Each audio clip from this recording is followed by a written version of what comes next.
کبھی انسان کو عبث نہیں چھوڑا، کبھی اللہ تبارک و تعالیٰ نے انسان کو بیکار نہیں چھوڑا، بلکہ ہماری اور آپ کی ہدایت کے لیے، ہماری اور آپ کے رشد و ہدایت کے لیے پروردگار عالم نے ہمیشہ سے ایک خاص بندہ ہمارے اور آپ کے رشد و ہدایت کے لیے بھیجتا ہے۔ ان میں سر فہرست انبیاء کرام کی جماعت ہے۔ اللہ تبارک و تعالیٰ نے انبیاء کرام کو بھیجا کہ وہ ہمیں اچھے اعمال کر کے دکھائیں اور ہمیں یہ بتائیں کہ اللہ تبارک و تعالیٰ کی خوشنودی اور اس کی رضا کس طرح حاصل کی جاتی ہے۔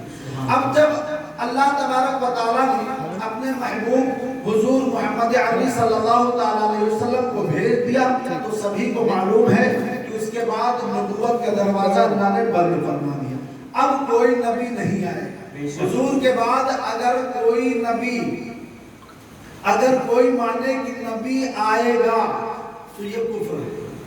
حضور صلی اللہ علیہ وسلم نے ارشاد فرمایا لا نبی بعدی، میرے بعد کوئی نبی اب نہیں آئے گا۔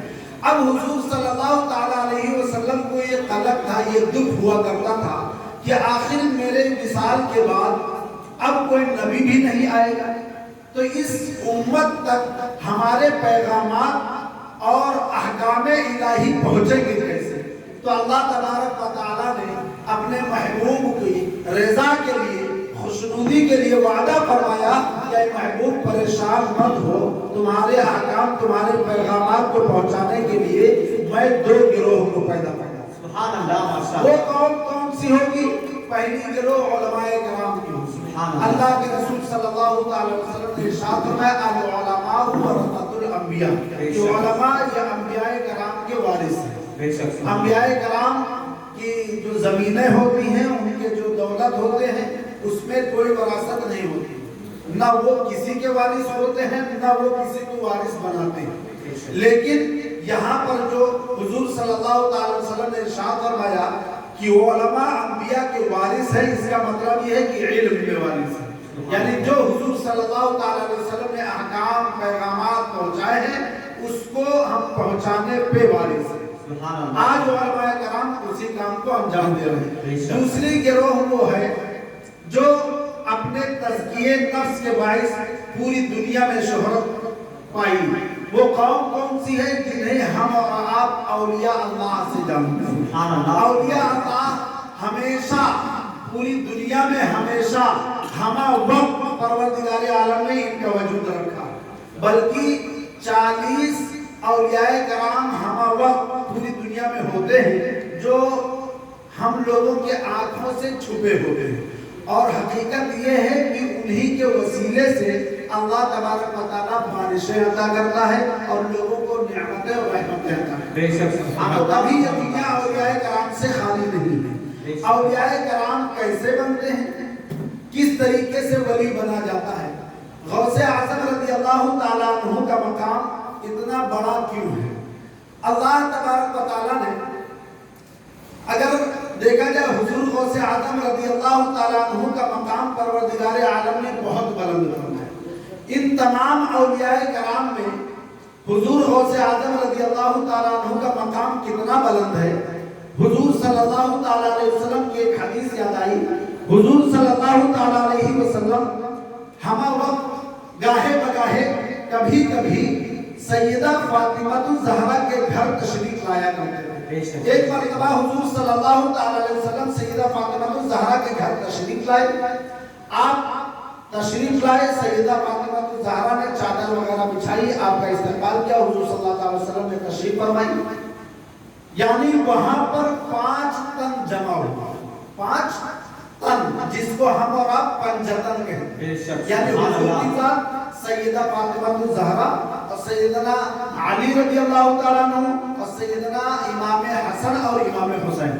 عام طور سے حضور صلی اللہ تعالیٰ علیہ وسلم کی عادت یہ تھی کہ سیدنا امام حسین رضی اللہ تعالیٰ عنہ کو زیادہ بوس و کنار کرتے، زیادہ بوسہ کیا کرتے تھے، زیادہ چوما کرتے تھے۔ لیکن اس دن جب حضور صلی اللہ تعالیٰ علیہ وسلم سیدہ فاطمہ الزہرا کے گھر تشریف لائے تو سب سے پہلے آپ نے حضرت امام حسن کو طلب فرمایا۔ حضرت امام حسن رضی اللہ تعالیٰ عنہ کو بلایا اور آپ انہیں بوسہ دینے لگے, آپ انہیں چومنے لگے, آپ انہیں چاٹنے لگے, بلکہ آپ یہ سنتے ہوں گے کہ حضور صلی اللہ تعالیٰ علیہ وسلم حضرت امام حسین کو, حضرت امام حسن کو چوما کرتے ہیں. بلکہ میں آج آپ کو یہ بتاتا ہوں کہ ہمارے آقا حسن و حسین کو صرف چومتے نہیں تھے, بلکہ کبھی کبھی آپ سونگھا کرتے ہیں.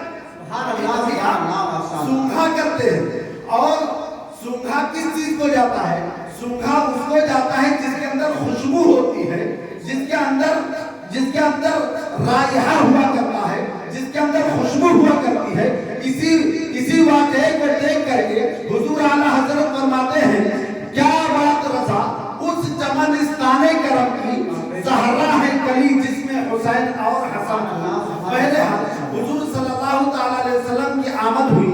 حضور صلی اللہ تعالیٰ علیہ وسلم نے اپنے عادت کے برخلاف حضرت امام حسن کو بلایا اور آپ نے بوسہ دیا. آپ نے بوسہ دیا. سیدہ فاطمہ الزہرا عرض کرنے لگی, ابو جان ہمیشہ تو آپ کی عادت یہ رہا کرتی تھی کہ آپ سیدنا امام حسین کو, یعنی جو چھوٹے بیٹے ہیں, آپ کے جو چھوٹے لباسے ہیں, آپ انہیں بوسہ دیا کرتے تھے, انہیں چوما کرتے تھے. آج ایسا کیا ہوا, کیا ایسی بات ہوئی کہ آپ سب سے پہلے امام حسن کو اپنی بارگاہ میں بلا رہے ہیں, سیدنا امام حسین کو چھوڑ دے رہے ہیں, امام حسن کو بلا رہے ہیں. حضور صلی اللہ تعالیٰ علیہ وسلم نے ارشاد فرمایا, فاطمہ تم کو معلوم نہیں, ابھی کچھ دیر پہلے میری بارگاہ میں حضرت جبریل آئے تھے اور انہوں نے عرض کیا, یا رسول اللہ, امام حسین کی ذات تو وہ ذات ہے جس میں, یعنی جس کی نسل میں تمام ائمہ پیدا ہوں گے. امام زین العابدین اس میں پیدا ہوں گے, امام باقر اس میں پیدا ہوں گے, امام جعفر اس میں پیدا ہوں گے, امام حسن اس میں پیدا ہوں گے, امام حسن عسکری اس میں پیدا ہوں گے. لیکن امام حسین وہ ہے جن کی نسل میں ائمہ پیدا کیے جائیں گے. لیکن امام حسن کی ذات وہ ذات ہے کہ جس میں ایک ایسا شخص پیدا ہوگا, ایک ایسی شخصیت پیدا ہوگی, ایک ایسا شخص پیدا ہوگا, ایک ایسا لڑکا پیدا ہوگا جس کا مرتبہ, جس کا مقام وہ ایسا ہی ہوگا یا رسول اللہ جیسا کہ آپ کا مقام تمام انبیاء کرام میں.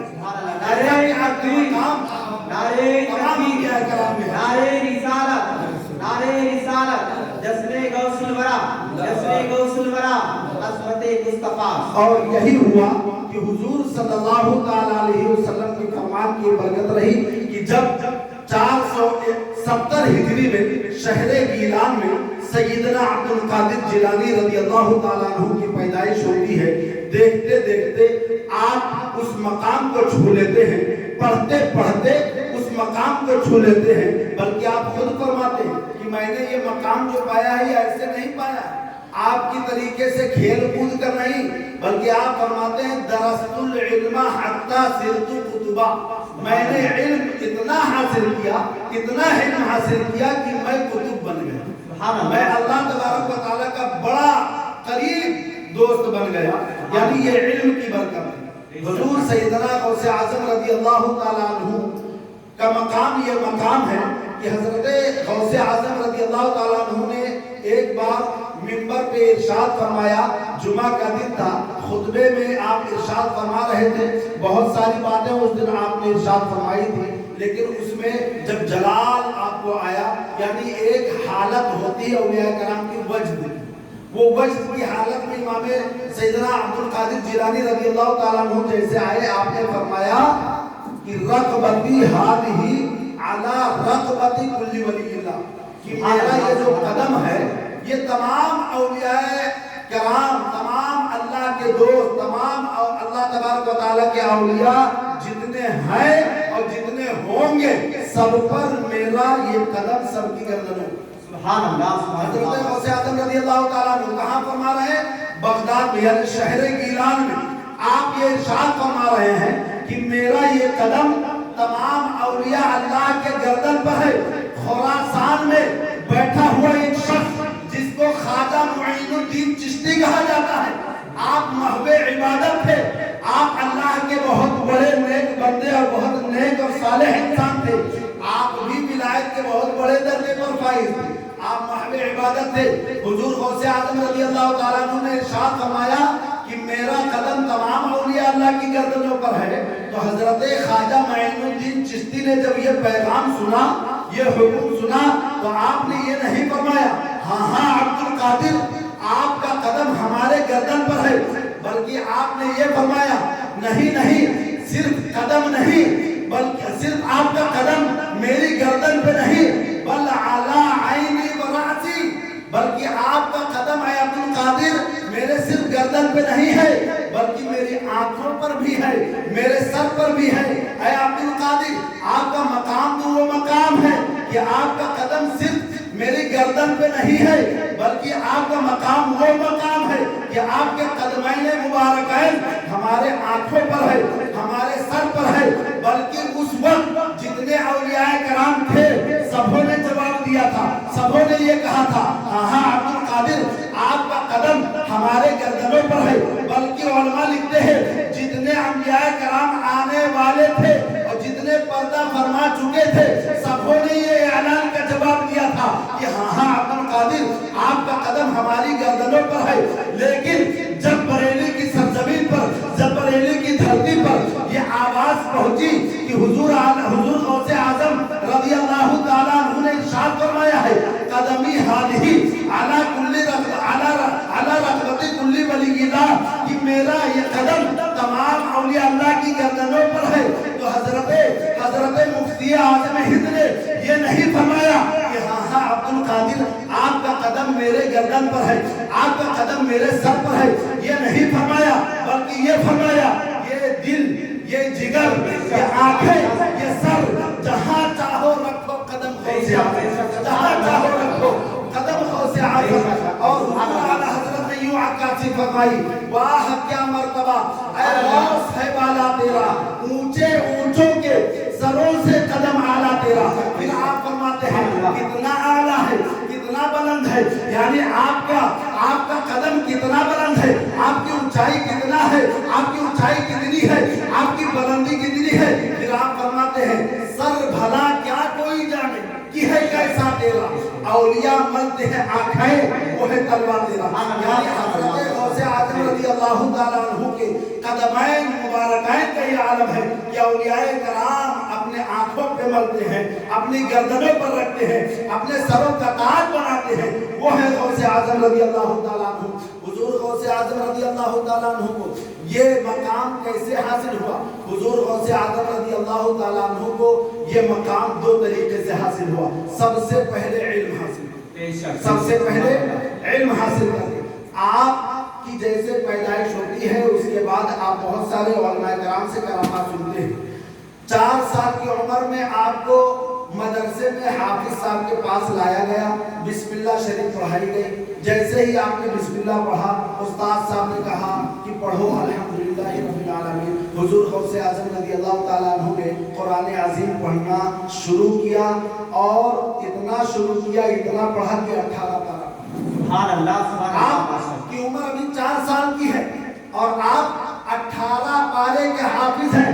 آپ سے پوچھا گیا عبد القادر یہ کیسا ہو گیا کہ ابھی تمہیں تو بسم اللہ بھی نہیں کروایا گیا, تم ابھی مدرسے میں داخل بھی نہیں ہوئے, 18 پارے کے حافظ کیسے ہوئے؟ اس میں ہماری ماں بہنوں کے لیے پیغام ہے کہ جب ماں ام الخیر فاطمہ جیسی ہو اور باپ ابو صالح موسیٰ جنگی دوست جیسا ہو تب جا کر کے عبد القادر جیسا ولی بنے. سبحان اللہ.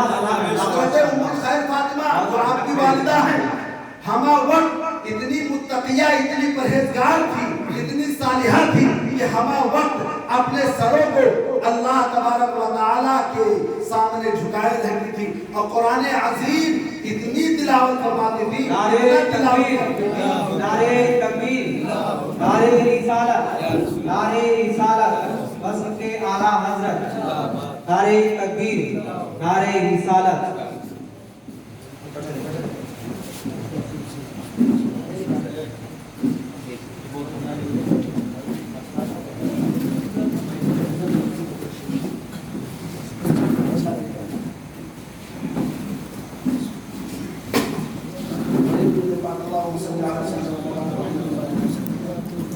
حضور غوث اعظم رضی اللہ تعالیٰ عنہ نے اس وقت, آج آپ سنتے ہوں گے کہ